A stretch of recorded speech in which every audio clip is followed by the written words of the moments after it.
سورہ الانشقاق۔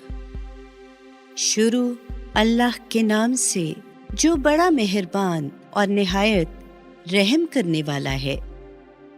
جب آسمان پھٹ جائے گا اور اپنے رب کے حکم کی تعمیل کرے گا، اور کیوں نہ کرے کہ یہ اس کا فرض ہے، اور جب زمین پھیلا دی جائے گی اور جو کچھ بھی اس کے اندر ہوگا باہر نکال ڈالے گی اور خالی ہو جائے گی، اور وہ اپنے رب کے حکم کی تعمیل کرے گی، اور کیوں نہ کرے کہ یہ اس کا فرض ہے۔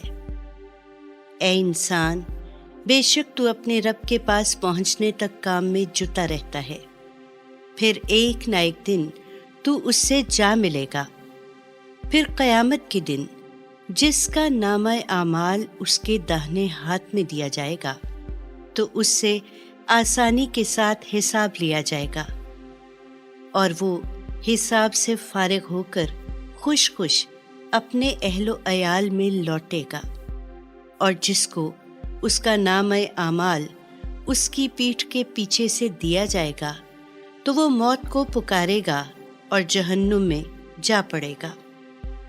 بے شک یہ وہ شخص ہوگا جو اپنے اہل و عیال کے ساتھ دنیا میں مگن رہتا تھا، یقیناً وہ اس زوم میں تھا کہ اس کو کبھی اللہ کی طرف لوٹنا نہیں ہوگا۔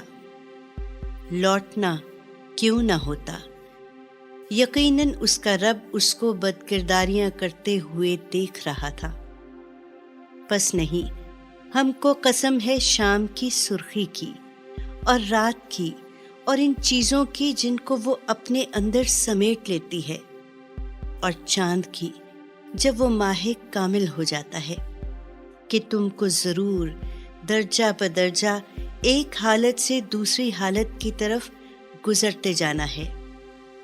پھر ان کافروں کو کیا مار ہے کہ ایمان نہیں لاتے، اور جب ان کے سامنے قرآن پڑھا جاتا ہے تو اللہ کے آگے سجدہ نہیں کرتے، بلکہ یہ کافر لوگ جھٹلاتے ہیں۔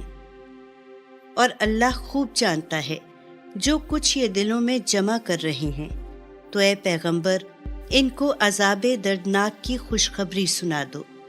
البتہ جو لوگ ایمان لائے اور انہوں نے نیک عمل بھی کیے، ان کے لیے کبھی ختم نہ ہونے والا اجر ہے۔